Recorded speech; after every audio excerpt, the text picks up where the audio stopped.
今日はカメラの基礎の基礎をお教えします。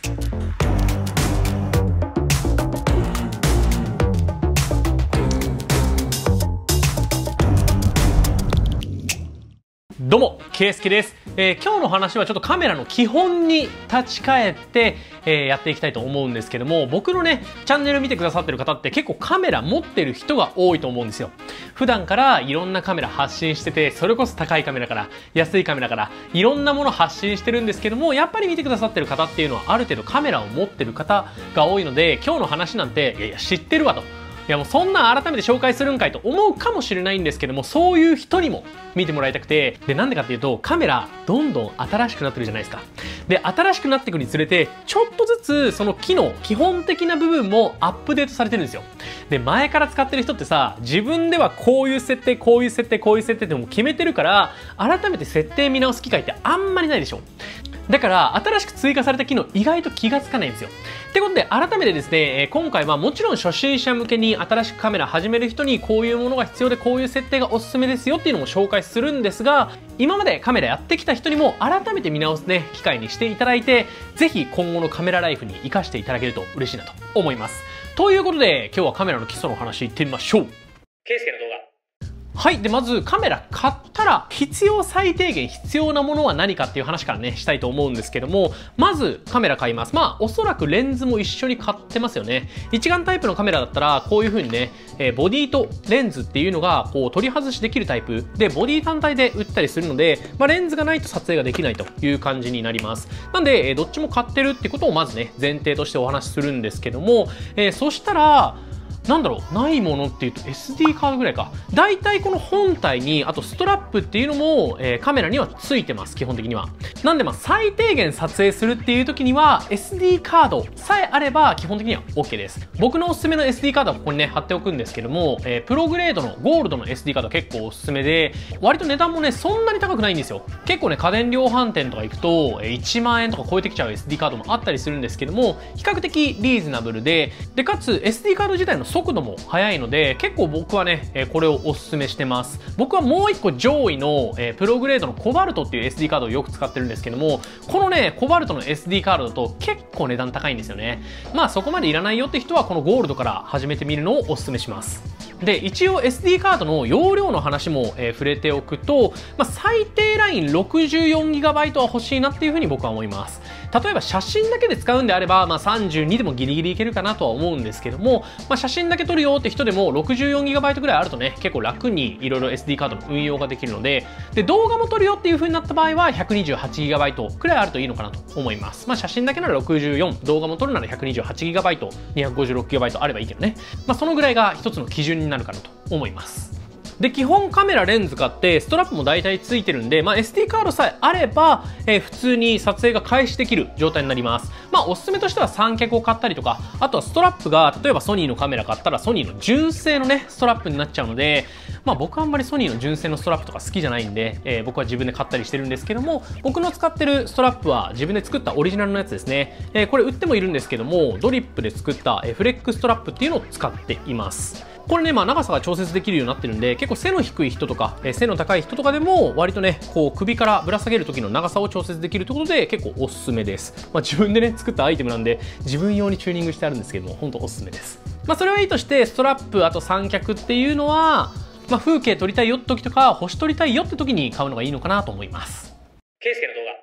ではさて、カメラが撮れるような状態になったら、まあ撮影してみましょうということで、構え方の話ですね。基本的に右手でこうやって持って、左手はレンズ側に添えます。これが基本の構え方ですね。で、ファインダーがついてるカメラの場合は、こうやってファインダーを覗いて撮影するという形になります。まあ、脇とか締めると、より一層手ぶれしづらくなったりするんで、結構撮影がっつりするよっていう人は、まあこんな感じでちょっと脇を締めてパシャッと撮影するという形になります。で、まあ、左手こうじゃなく、こうやってレンズに添える理由なんですけども、基本的にこのレンズ側、今つけてるのズームレンズなんで、こうやって左手をレンズに添えておくと、ズームがすぐにね、チェンジできるというのもあるし、あとはオートフォーカスじゃなくマニュアルフォーカス、自分でね、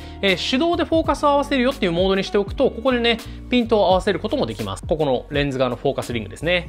なので、すぐにこう、ズーム域変えたりとか、フォーカス変えたりとかできるっていう意味で、この左手っていうのはレンズに添えておくと一番ベストかなと思います。もちろんね、別にこれ持ってても、これが撮りやすいならいいと思いますけど、基本的にはレンズに添えるっていうのが一般的です。で、たまにこれ知らない人いるんですけども、ファインダー、このね、最近はファインダーついてないカメラっていうのも多いですね。このルミックス S9 とかファインダーついてないんですけども、こういうついてないカメラ、僕はね、ついてるカメラの方が結構好きで、写真とか撮るときは割とファインダーを除いて撮影することが多いです。なんですけど、このね、ファインダーの、なんていうのかな、度数、このぼやけ具合っていうのを変えることができるのあんまり知らない人が多くて、なんかファインダーぼやけちゃうんだよなって人がたまにね、一緒にカメラ撮影してるといます。その場合は絶対このね、ファインダーの隣にダイヤルがついてるんですよ。このダイヤル回すと、そのね、メガネの度数みたいな感じでピントが調節できます。なので、こうやって合わせて、で、ファインダーちょっとずれてんなと思ったらこのダイヤル回してあげると、しっかりとね、キリッと映るタイミングがあるので、そこでこのダイヤルを調整してあげてください。そうするとファインダーでも見やすくなります。はい、ということで撮影までのね、フローは大体分かったと思います。ここからカメラのダイヤルだったりとか、あとはメニュー設定のところを話していきましょう。ケイスケの動画。はい、ということでちょっとね、あまりに暗かったんでライトつけちゃいました。どうなっとんねん、メルボルンの天気。まあいいや。はい、ということで設定の方をやっていきたいと思います。こちらにセッティングしました。まず、必要最低限必要な設定についてご紹介していきます。メニューボタン開くと、カメラの設定が見えると思います。ソニーの今設定出してますね。まずこちらですね、画質のところ紹介していきます。画質、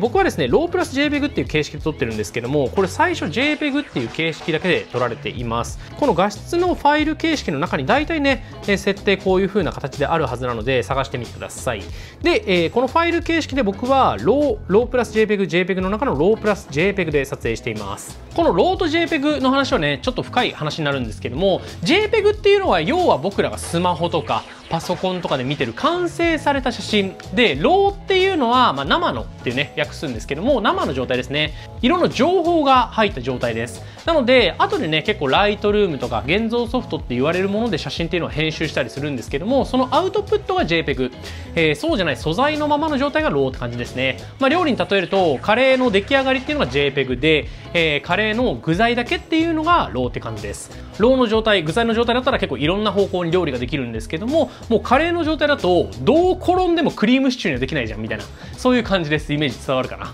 なので僕はね、結構後で写真をいじることもあるので、ローでも撮影をしてます。ローは結構ね、データは重たいんですけども、写真だったらそこまでね、データ重くなく撮影ができるんで、これはね、ローにしといた方がいいのかなと思います。で、ロープラス JPEG にした後にここですね、ローの圧縮形式っていうのを選べます。で、ソニーの場合は最近ロスレス圧縮っていうね、形式ができたんで、僕最近このロスレス圧縮っていうね、方式を使っています。この圧縮、非圧縮っていうのが基本的にはあって、圧縮の方が容量は節約できるけど、画質がちょっと落ちちゃうよみたいなモードだったんですけども、このロスレス圧縮かなりね、ロスがない状態で圧縮ができるんで、割といいなと思って僕はこの圧縮方法を使っています。容量を節約したいとか、あとパソコンのスペックそんなに大きく持ってないんですよって人は、圧縮ローとかでも全然いいかなと思います。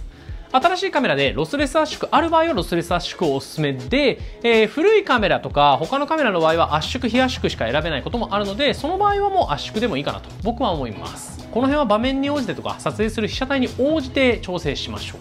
次大事な設定がホワイトバランスですね。で、ホワイトバランスっていう風なのは何かっていうと、ホワイトバランスって、このね、画面見てもらったら分かると思うんですけども、よいしょ。こういう感じで色変化するじゃないですか。こうやってホワイトバランスの値を変えるとあったかくなったり冷たくなったりすると思うんですけども、この度合いのことをホワイトバランスって言ったりします。で、オートの場合は、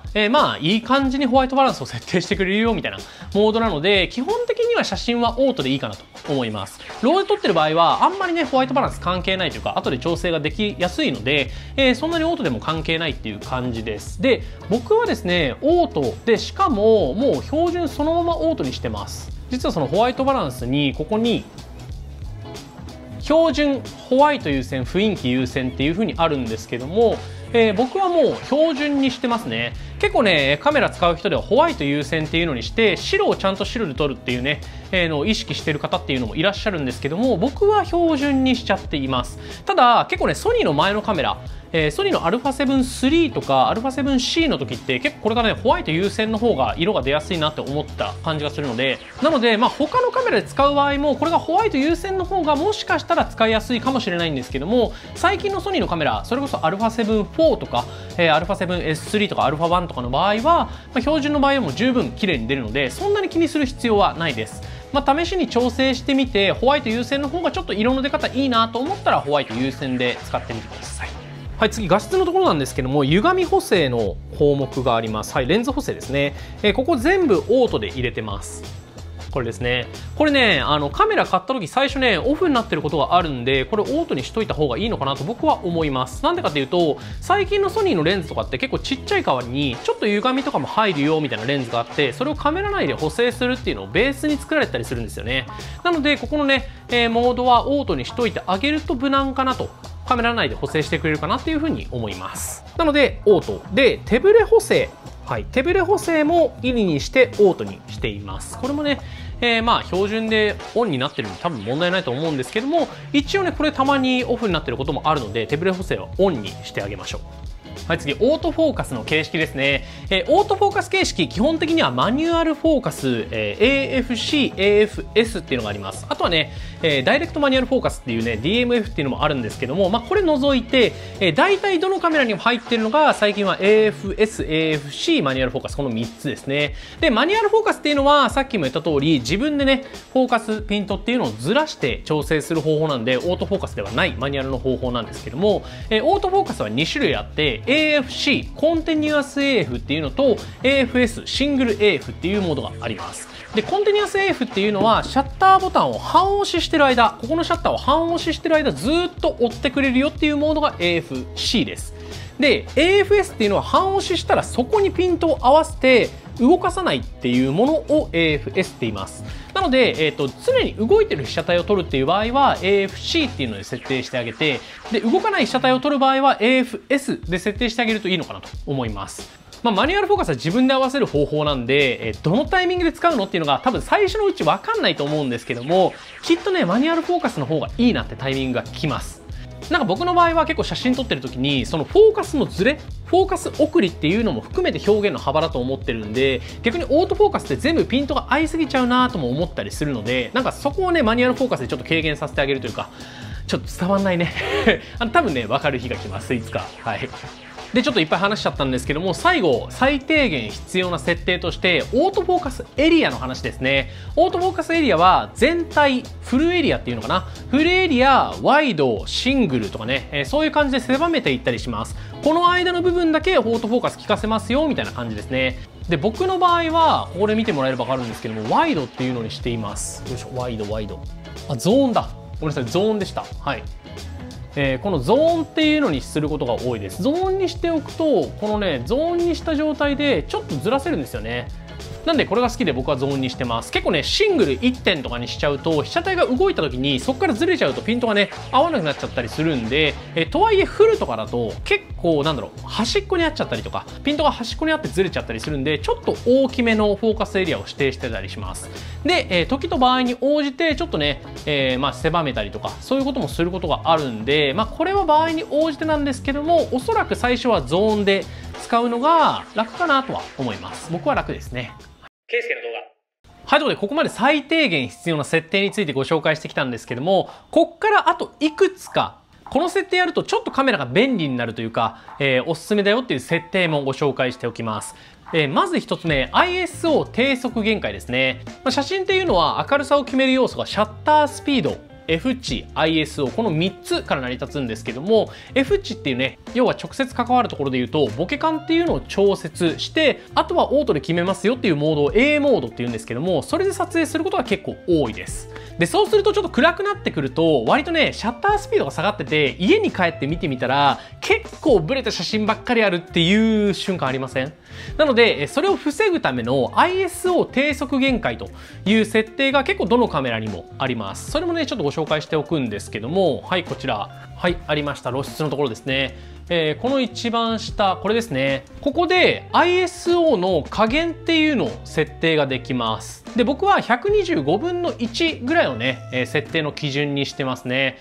こうしておくと A モードとかオートで撮影するときにシャッタースピードが125分の1より下がらなくなるので、基本的に125分の1ぐらいシャッタースピードがあれば、もう大体のシーンではブレないので、もっとね、手ブレに自信のあるよって人は60分の1とかでもいいと思うんですけども、125分の1ぐらいを目安にしてあげると、ブレのない写真が撮れるのかなと思います。これが1つ目。次、2つ目。クリエイティブルックですね。各カメラメーカー、いろんなね、フィルターっていうのが用意されてます。ニコン、キヤノンしかり、この今持ってるソニーのカメラしかり、あとはルミックスのカメラとかね、最近ではリアルタイムラットっていうのが入ったりしますけども、それぞれのメーカーでいろんな色っていうのが用意されてて、特にこのソニーのカメラのクリエイティブルック結構優秀です。結構他の、なんかニコンとかキヤノンとかの色味って、ちょっと、色変わるけど、本当にフィルターみたいな、なんかあんまりおしゃれじゃないみたいな色でね、出てきちゃうんですけども、それがですね、ソニーの結構新しめのカメラではクリエイティブルックって言って、結構 SNS 映えする色味が出てきてくれます。で、それを僕は設定できるようにしてあって、はい、このトーンのところですね。はい、このクリエイティブルックです。いろいろ設定があるんですけども、これは自分の好きな色味でいじってみてほしいんですが、僕は結構 FL っていうのを使うことが多いですね。この FL にしてて、パラメータちょっとね、ここに載ってあるんですけども、自分で好きな感じでパラメータをいじって設定するっていう形にしています。中身見せるとこんな感じですね。コントラストマイナス1、ハイライトプラス1、シャドウはそのままフェード1にしてて、サイドプラス2、シャープネス2、シャープネスレンジが4で、明瞭度2みたいな感じにしてます。これ1個の参考なんですけども、僕は大体これで撮って結構満足する色味が出てるんで、なんならこのまま SNS にシェアすることも結構多いですね。で、最後結構これ便利な機能なんですけども、フォルダ分けです。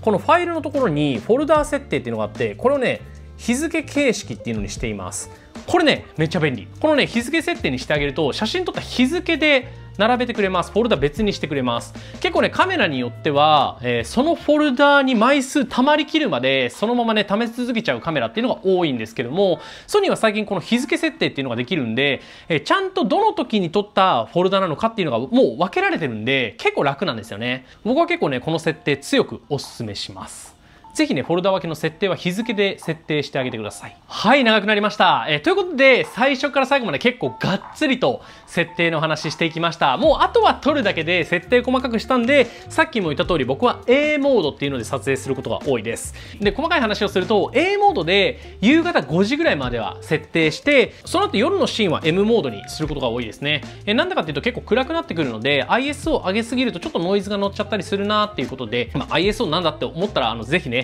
ISO の別の僕の動画見てほしいんですけども、その ISO が上がりきらない、つまり夜のシーンでも明るく綺麗に撮るためにどこまでシャッタースピードを下げれるかっていうのをマニュアルで調整して撮影することは夜は多いです。ただ昼はそんなに気にしたくないので A モードで撮影するってことが多いです。ぜひね、真似してみてほしいなと思います。ケイスケの動画。はい、ということで疲れました。皆さんも最後まで聞いていただきありがとうございます。結構細かい設定の話までしちゃったので、初めて見るんで難しかったって人もいるかもしれないんですけども、何度も見返していただいて、ここの設定こうすればいいんだとか、多分全部一気にやるの難しいと思うんで、保存してもらって、ちょっとずつできたら、次こういう設定チェンジしてみたら、こういう変化があるんだっていう気づきにね、多分なると思うので、使いながら少しずつ設定オンにしていくのもいいのかなと思います。ぜひ試してみてください。ということで今回の動画はこの辺にしたいと思います。今回の動画がいいと思ってくれた方は高評価ボタン、チャンネル登録もぜひよろしくお願いします。また写真動画好きのコミュニティ屋根裏もやっておりますので、ぜひ気になる方は入ってくれると嬉しいなと思います。それではまた次の動画でお会いしましょう。バイバイ。